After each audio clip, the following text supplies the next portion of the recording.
Glendale was fun times, man. Yeah, there's a school called Glendale we went to.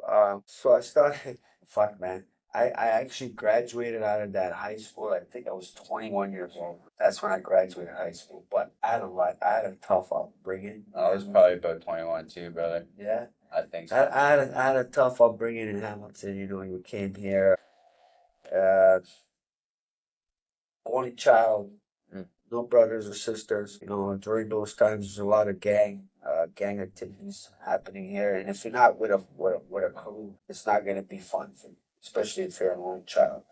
You know, I got with a crew of guys. You know, more to protect myself with them because who's gonna fucking attack a bunch of fucking like 20, 30 guys? You know, it's gonna be hard to do that. And we actually started as a breakdance, and then it kind of turned into a little gang, not a little, pretty big gang actually. But yeah. So during those days, you know, got into a lot of trouble. Got into a lot of trouble in and out of jail, and kind of told myself one day, man, I need to smarten up because you know I got this. I got this fucking talent. I'm good at this fighting shit. I don't want to waste this talent by fucking running in the streets and going out of jail all the time. So one day I kind of smartened up and I just fucking took off to Thailand. Actually, I was fighting here. I got signed to Bellator, right? 2011. I had a fight in at the Casino Ram, not yeah, Casino Ramblin'. And after that fight, they wanted to sign me to do a tournament. Back in the day, they were doing tournaments, right? So I got signed to do the tournament, but they stopped coming to Canada.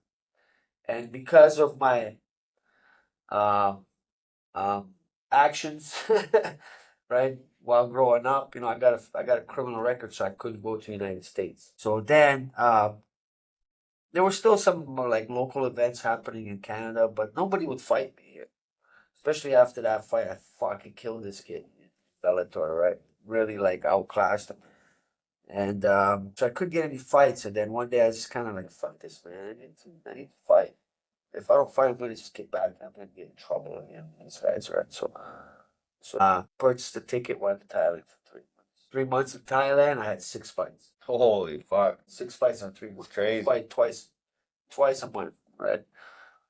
Came back after that first trip, stayed here for like 2 months, maybe. I'm like, fuck, I need to go back.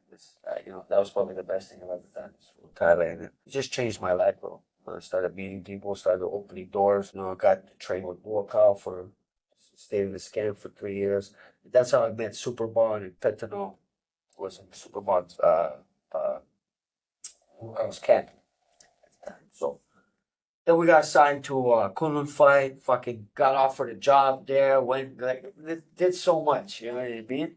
Just by leaving this place and leaving Yeah. that life behind. You know, it took a little leap of faith, and it just fucking just opened all these doors for me. You went by yourself. By myself.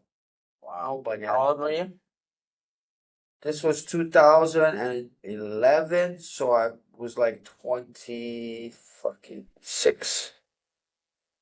And did you know anybody at that point there? Nobody, man.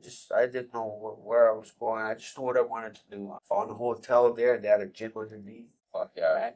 Then just fucking went down to the gym, started training, and started fighting. Actually, my first trip to Thailand, my last fight was at Lumping Stadium. At that time, this was 2011. At that time, it was every Muay Thai fighter dream just to fucking perform in that stadium. I got to do it my first 3 months. That's crazy. Wow. Yeah.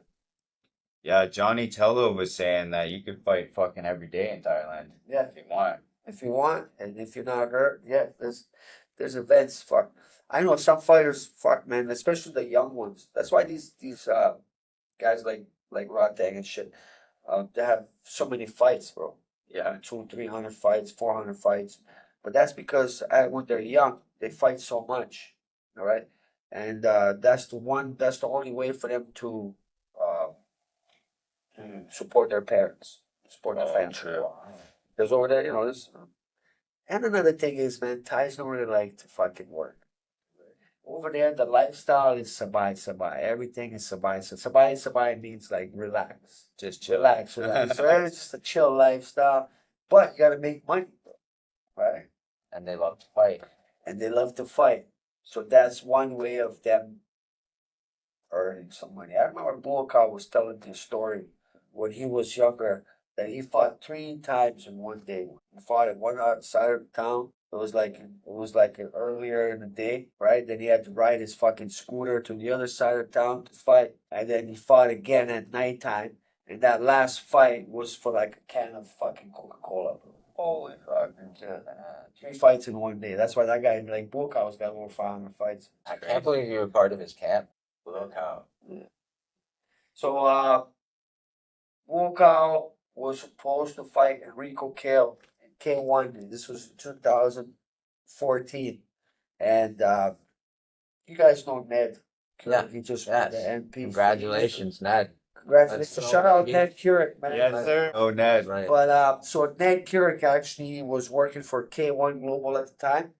Yeah. And he came down to get these contracts signed for Borka. He invited me to he was going there to do this contract signing and just hang out at the gym one day. He's like, "We're coming." Like, fuck yeah. Well, it was like a dream to meet this fucking guy, you know? So we went there, but we went there after a night, like we went out that night, the night before, got fucking pretty trashed. So like the next day I was kind of fucking hungover, so I had to go there with him and I did like a training session. And I guess he's liked what he's seen. He's like, "Oh, you should come stay here, train with us." I was like, "Yeah, yeah. Where do you stay?" Bro, the next day he sent the van out to come to the place where I was staying, pack all my shit in the van, and fucking took me to this camp. Wow. And I stayed with him for almost 4 years, bro. Almost 4 years. I was Crazy, in bro. this camp. Actually, oh, sorry, almost 5 years. I was with him.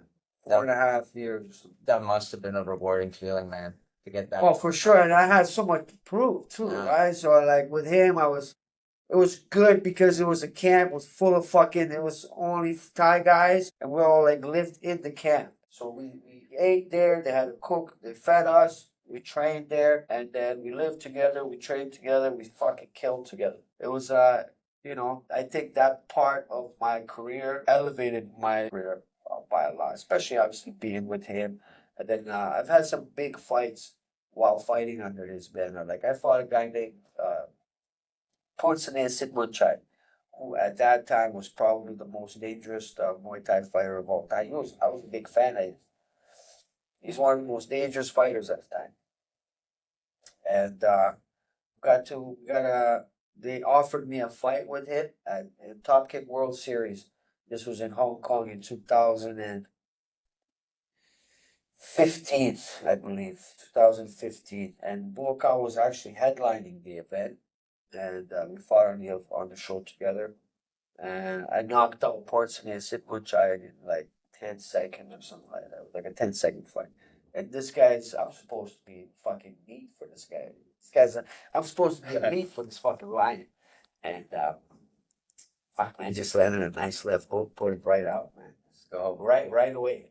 Like it happened right away. And that made my name. I think that's what started boosting my career was speed. Was that your fastest knockout ever? Arguably, probably, yeah. What was the Yeah. one guy? Mark Frazier or Mark something? Frazier, yeah. That was a a little quick. bit longer.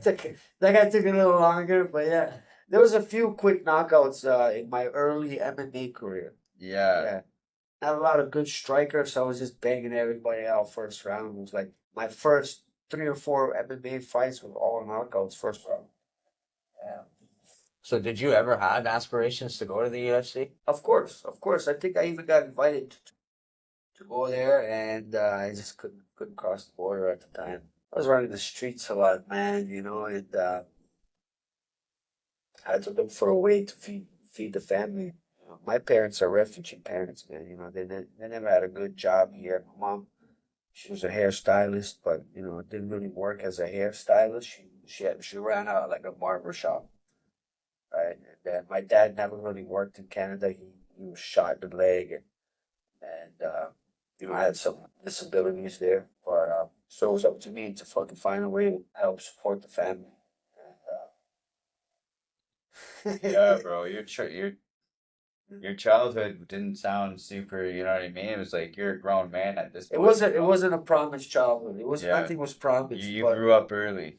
You had to, right? had to definitely, especially coming from the war where I came from, and then coming to uh coming to a country where we're supposed to have a better life, where actually they put us in a neighborhood. We're all fucking, the name, Randville and shit. Yeah.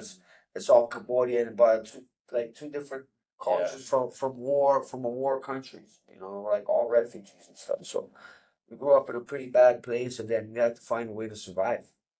Grew up in poverty. You come from a war torn country where having nothing to get put in poverty. So, and had to look for a way out. Obviously, the first decision was not the brightest, but it it it helped kind of pave the way Yeah. for other things. You probably made some solid brothers along the way too, right? Of course, of course. And you really flipped the page, man. Yeah, you had a rough upbringing, but look at you now, man. You're basically you're an idol in this city. You're building the next generation, helping bring them up, teach them Yeah. discipline, martial arts. For sure. I mean, it's not just, and it's not just about fighting. Martial arts is good for, especially what I do here. I try to take these kids off the street, because I've been there. So I just try to help pave the way for something else. It doesn't have to be fighting. Coming into this gym can help you with a lot of different things. Some people don't have friends out or outside this gym.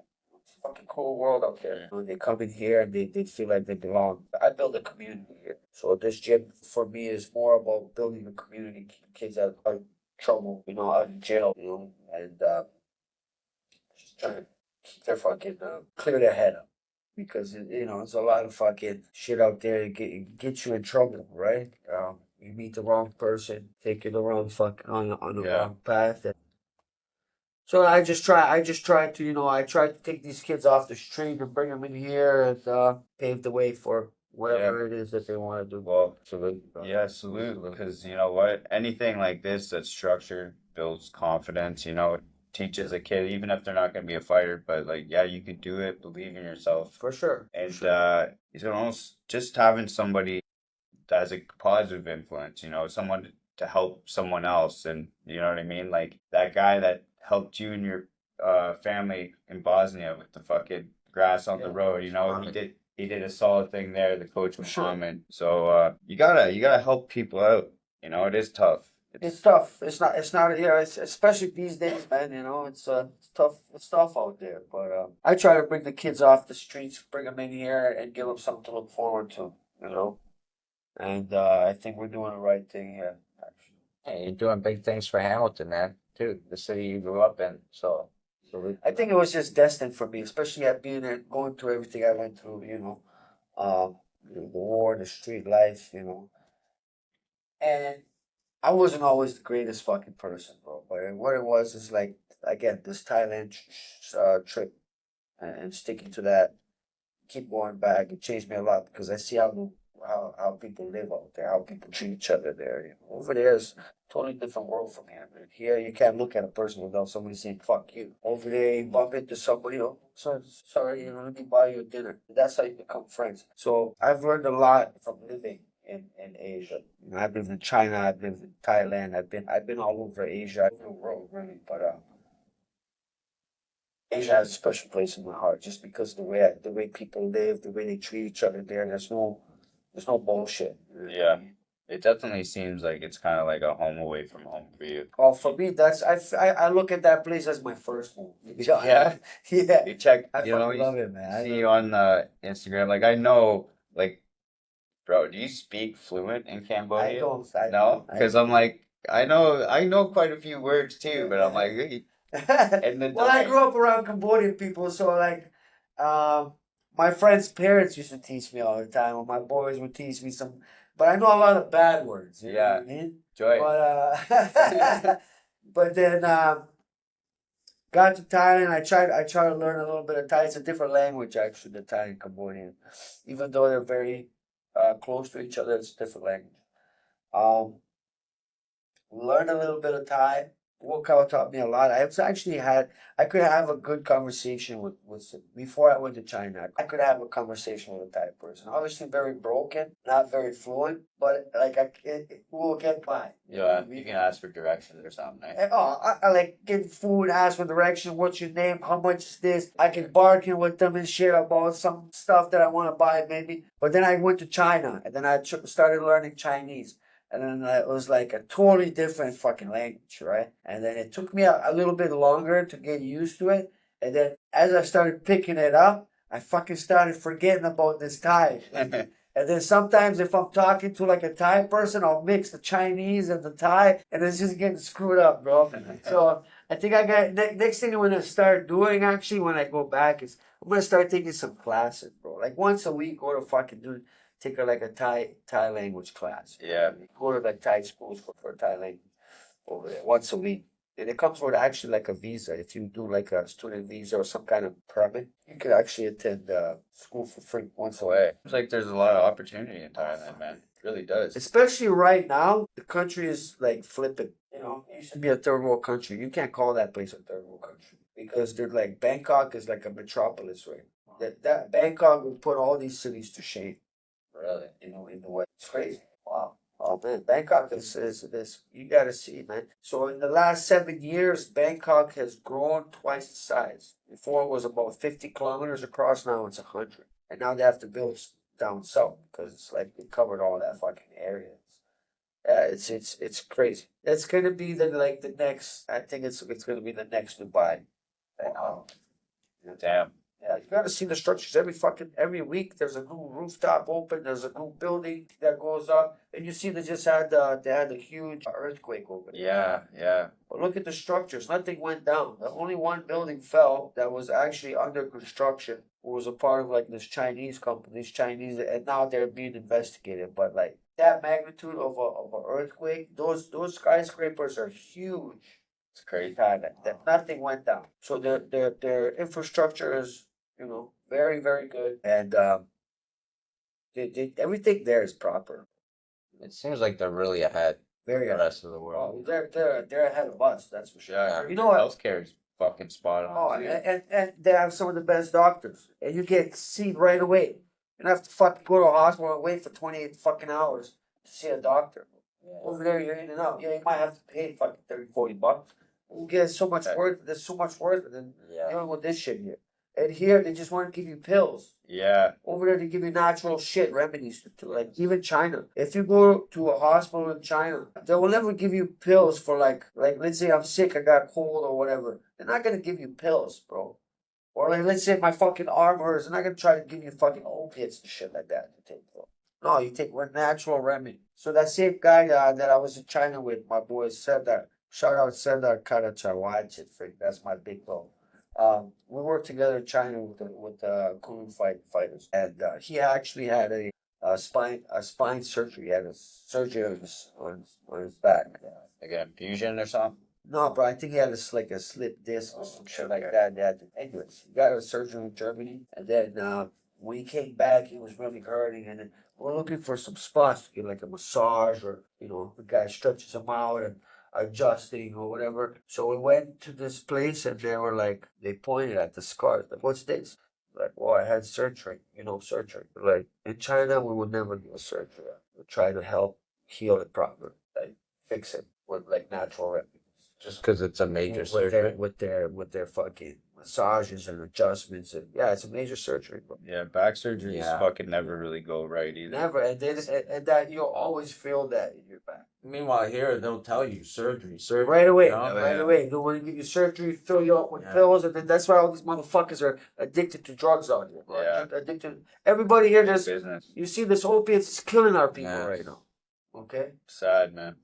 Why? It's because these fucking the government and the healthcare keep filling us up with painkillers.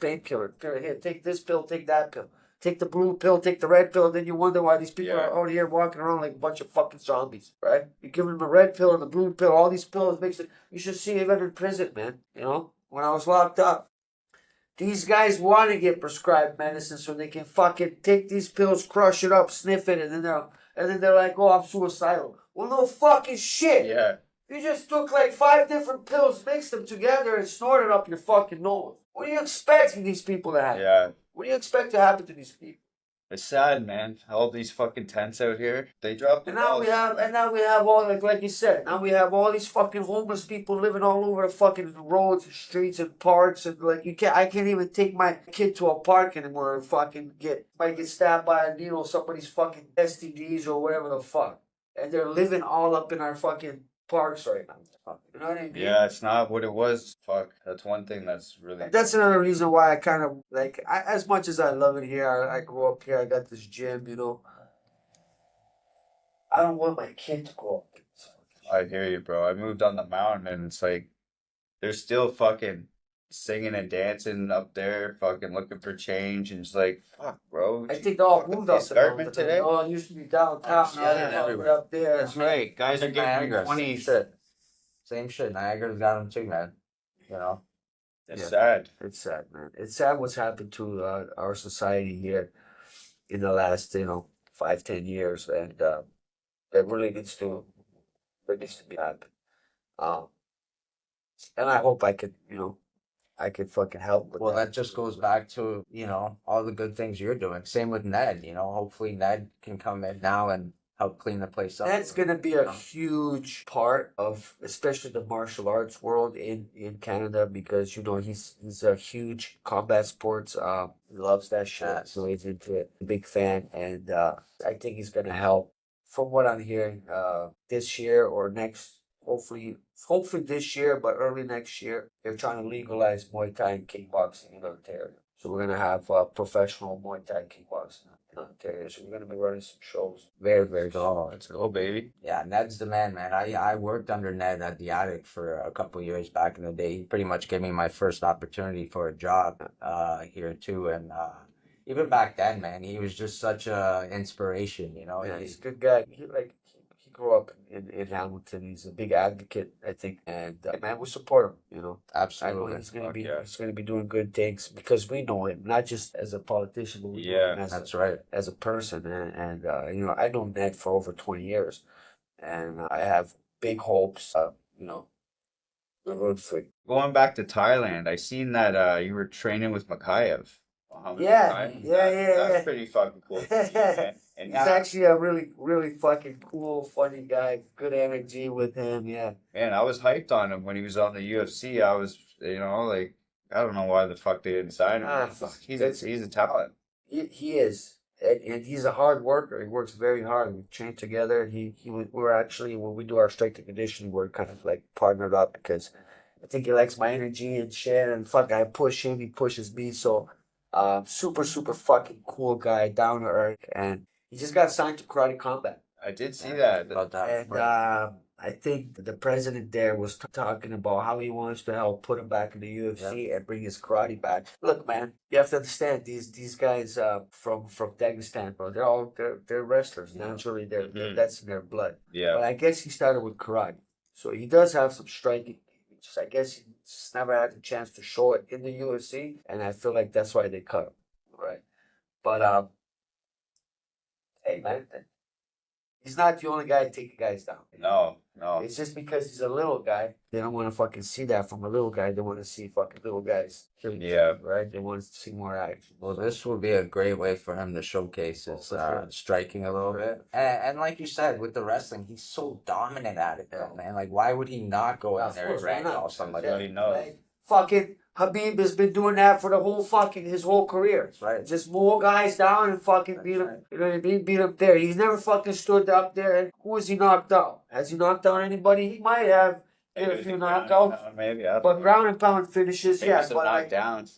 but that's what I mean. So like, I don't know why they hating on him when you got fucking all these other guys doing the same shit. Exciting too, and then he stirred it up with that one Cap, Menace Cap. Yeah. That fight, they were going back and forth, and I was fucking hyped to see it. But yeah, the guy was undefeated. Yeah. Fuck, I don't know how you don't Bring sign him back, man. Bring I him back. think they'll bring him back.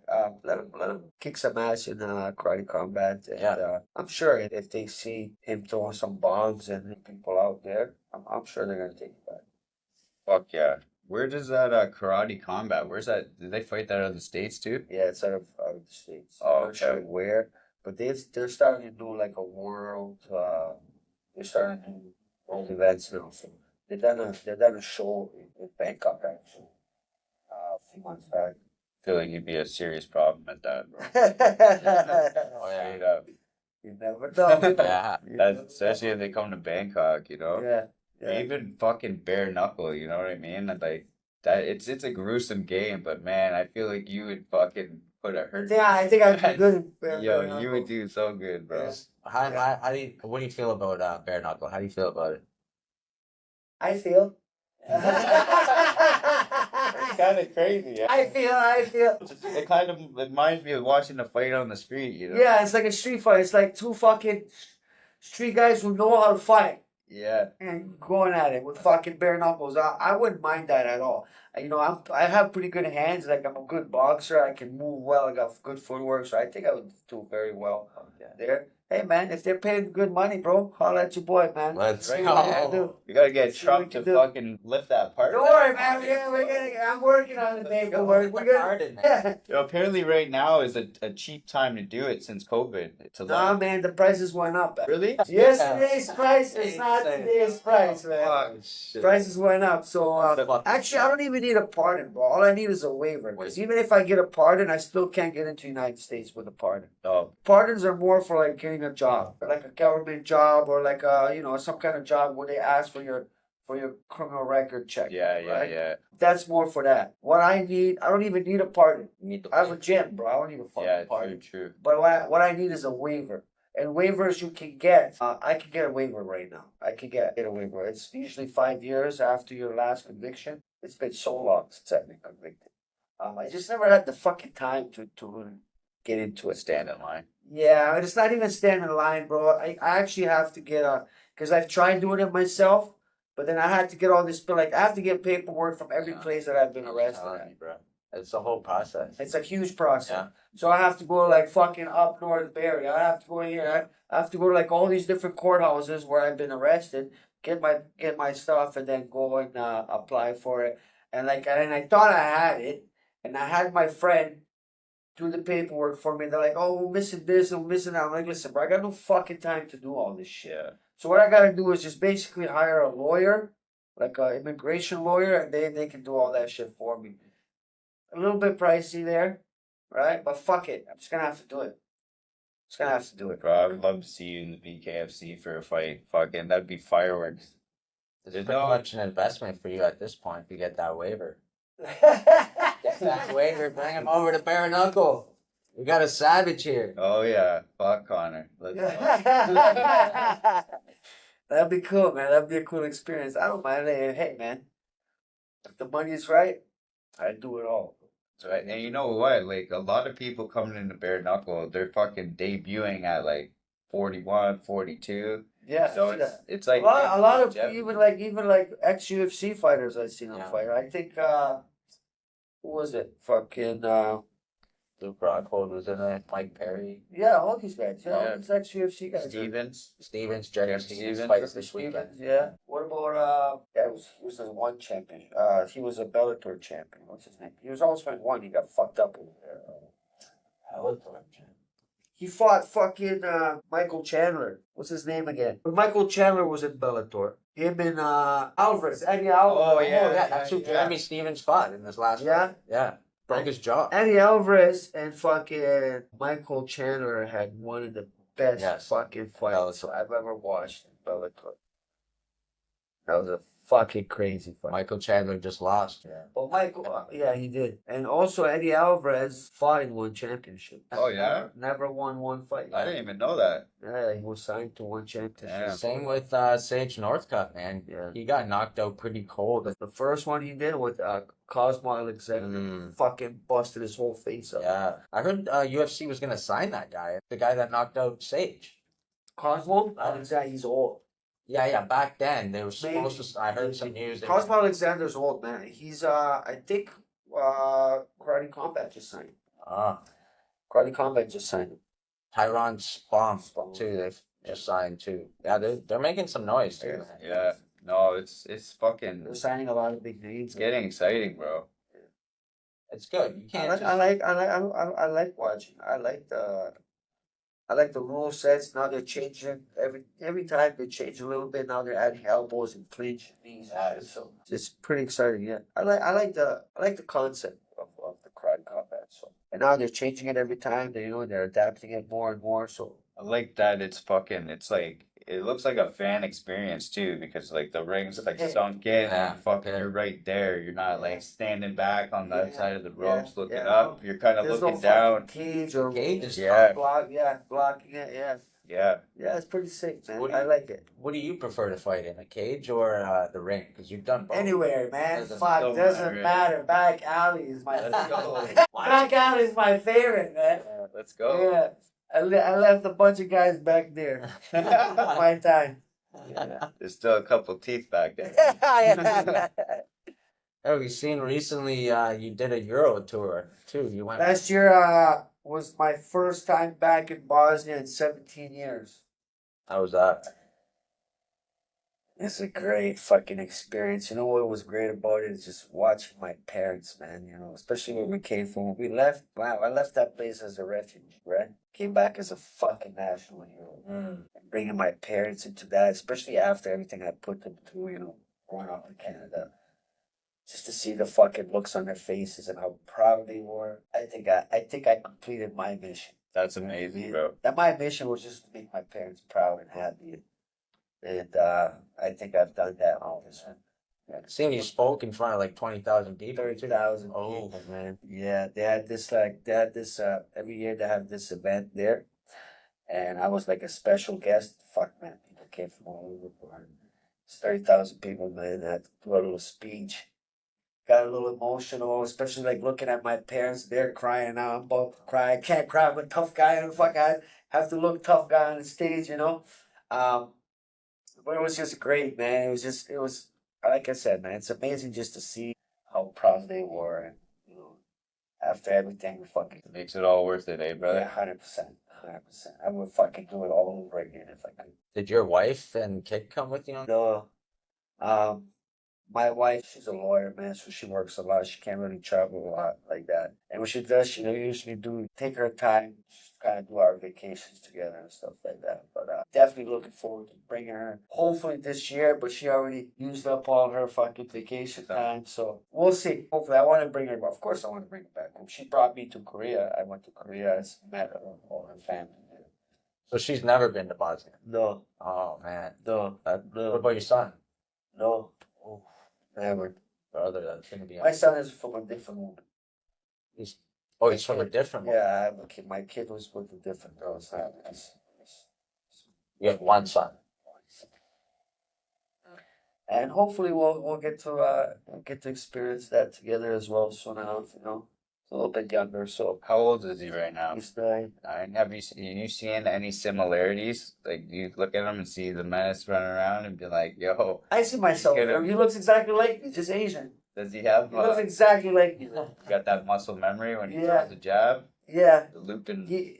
He's more of a soccer guy though. He plays Okay. soccer. Yeah. So before I started fighting, I was actually playing. That's You know, back home. Played in the minefields, bro. As a in a refugee camp. I think I told this story before. Yeah.